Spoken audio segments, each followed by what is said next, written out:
Hello everybody, my name is Dmitry Alperovich, lead guitarist of Seventh Station. And today's lesson we will learn right and left hand positions and some basic alternate picking, so stick around. The position of your hands is very important for developing a good practice and it will help you to develop your skills faster. If you don't maintain a good habit of your hands, it can result by having hard time playing, tiredness after short time of playing, and can harm your tendons. Before I will explain to you the position of both hands, I want to talk to you about the first thing you must to consider. It's the way you sit while practicing. I will recommend you two ways how to sit. When you sit, you should be steady. Your guitar should be locked in the position that you feel comfortable with. If the guitar is moving while you play, you can concentrate on your playing. If you feel uncomfortable while you play, it would be hard for you to enjoy and focus on your practice. One way you can sit is by crossing your legs, like this. One leg on top of the other. It will give to the neck of the guitar a really nice pointing up angle that will make you feel much more comfortable in your left hand instead of fighting with the guitar if it falls down. A useful tool to improve your sitting position is a footrest. This is a footrest. You put it on the left side parallel to the left leg of the chair and you put your left leg on top of it and you put your guitar between the legs like this. You can adjust the height of the footrest so you feel mostly comfortable if you have shorter or longer legs. You have like 5 positions here, it depends on the footrest. For me it works around the 3rd position.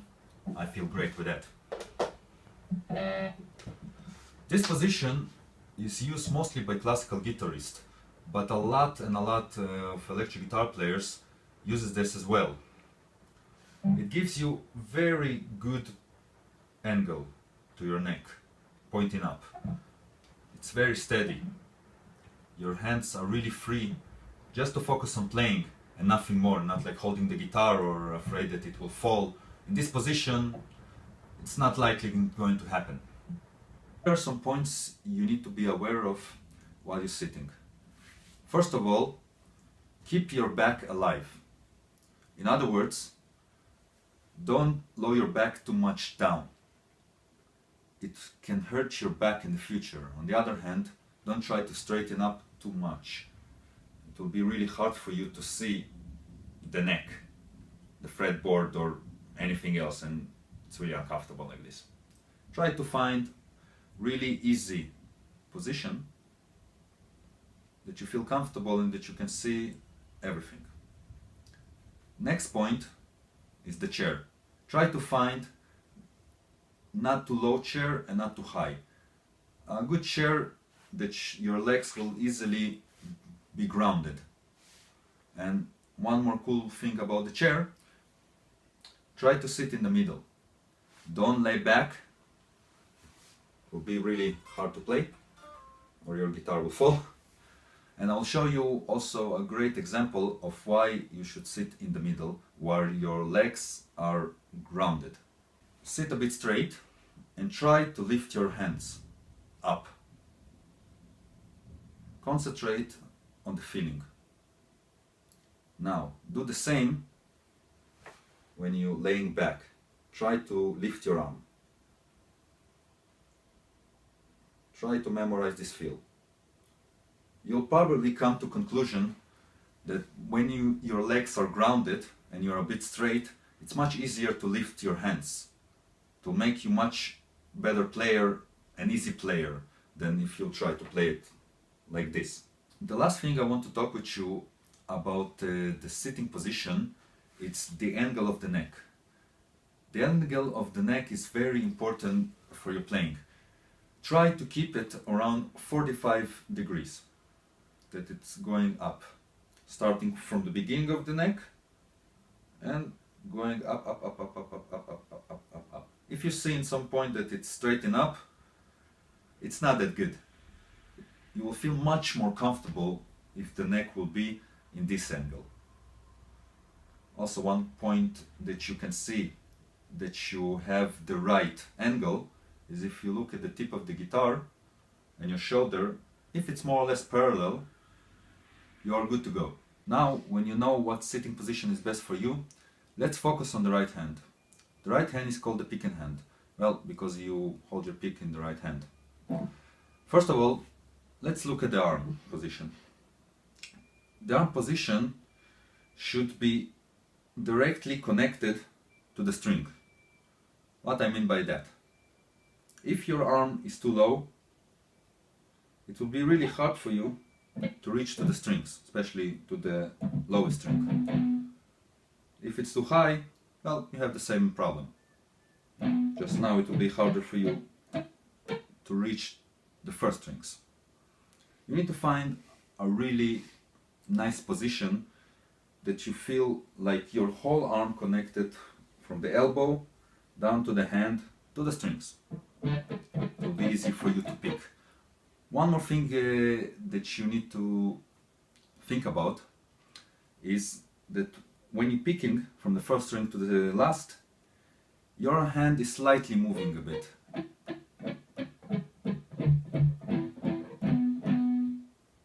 Let's move to the hand position.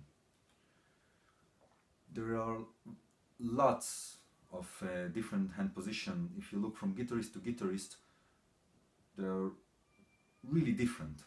So what I'll suggest to you is basically find your own. But I will give you a little guidance. Try to find a position that you be able to do a short movements. Very short movements. In other words, if I'll try to do some weird stuff like this, for me, it's probably will not really work. So for me, for example, what we're working is when I'm moving slightly up and down this part of the hand. I'm not picking with the whole hand. I'm picking just with this part.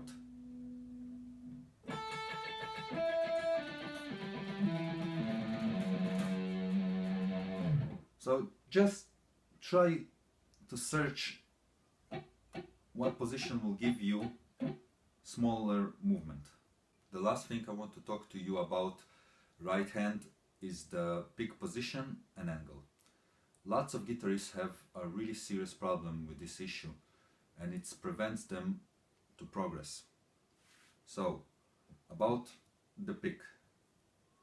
The position of the pick, you should hold it with the thumb and with your first finger, like very steady grip, but not too much.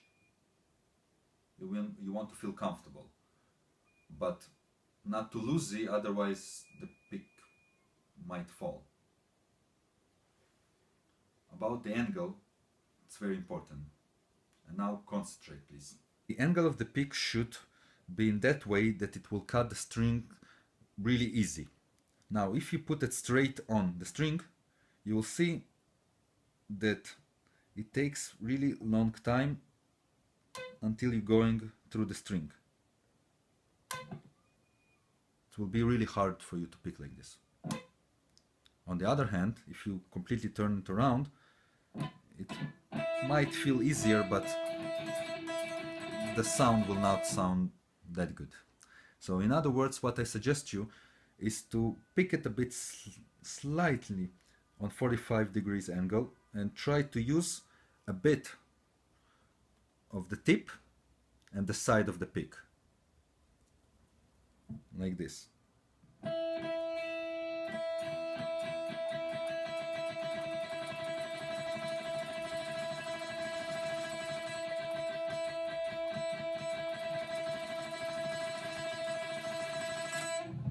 In order to show you why the angle of the pick is so important, I want to show you an example from the real world, how it works. So follow me.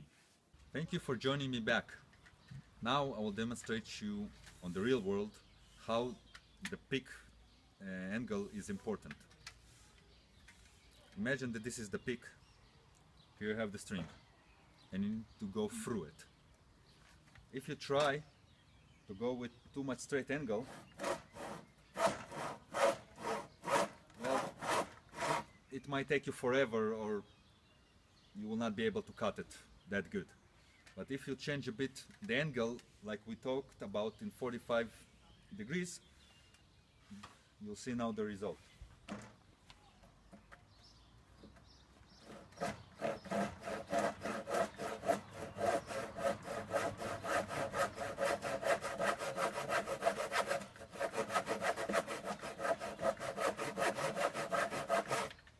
As you see, it cuts much faster, and you'll probably finish this work much faster than if you try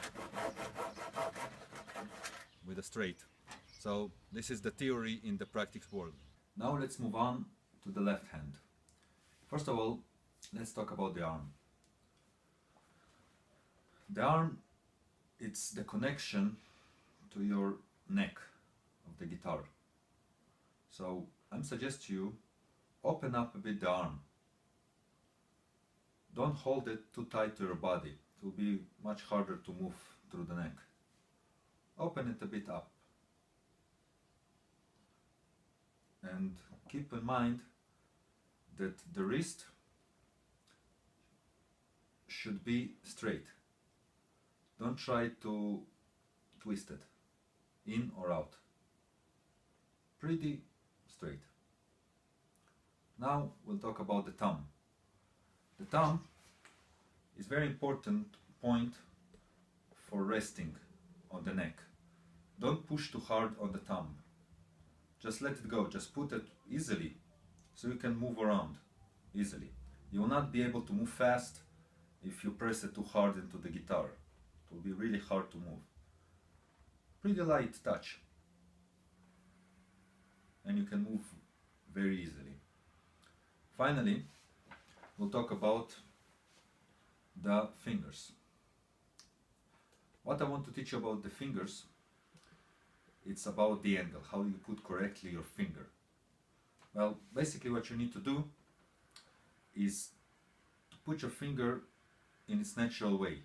As you see, my finger, first finger, is going slightly left, and that's alright. That's the nature of the finger. If I'll try to do this, I need to twist my whole hand. So I'll just let it to be a bit left.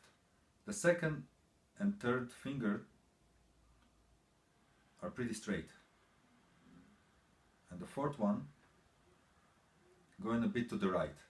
You can see this if you will put your fingers naturally, easily on the leg, and you can see what direction they go. You can take a photo and then look at your fingers. So my suggestion to you, start with the middle fingers. The second and the third. They should be straight. Then you have the first finger that goes slightly left and the fourth finger that goes slightly right. And please keep the thought about the next thing. There should be rolled really nicely with the hand. Don't straight it up. It will be really hard to play like this. Imagine like a ballet. The dancers there, when they're dancing on the tip of the fingers. So think about it when you're putting your fingers. They should be really on the tip, not the whole finger. Tip. There you go.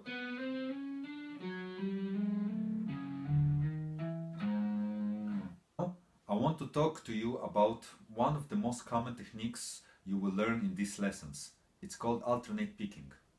Alternate picking is a technique which uses downstrokes and upstrokes picking in a consistent way. Mostly used for accenting every note, unlike other techniques which we will learn later. If you play a series of notes, you will play each note in different direction. If you start from down, it will be all the time down, up, down, up. But if you start from up, then it will be up, down, up, down. And now I will give you some exercise how to practice this technique.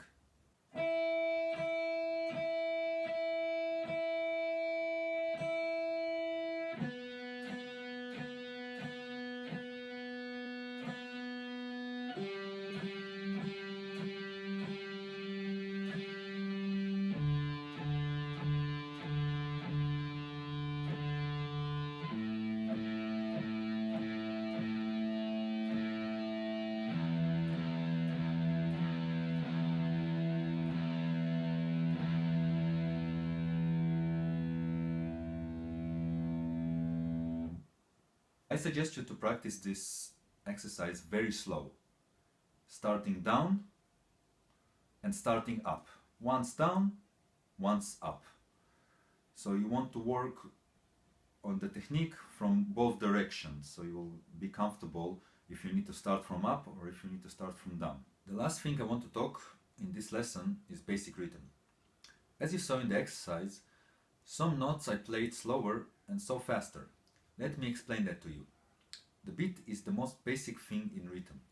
You can relate it to your heart beating.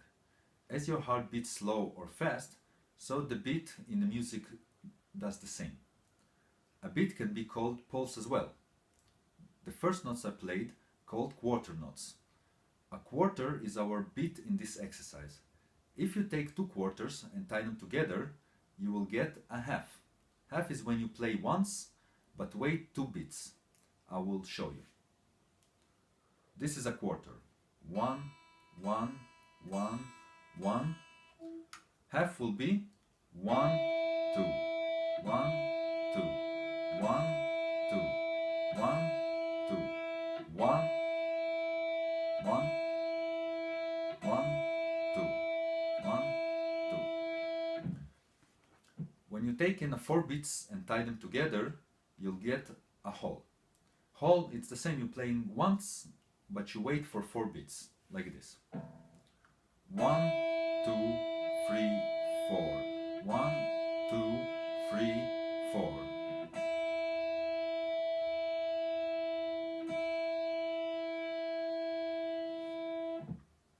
I recommend you to practice quarter, half and whole in singing first to feel the difference between each of them.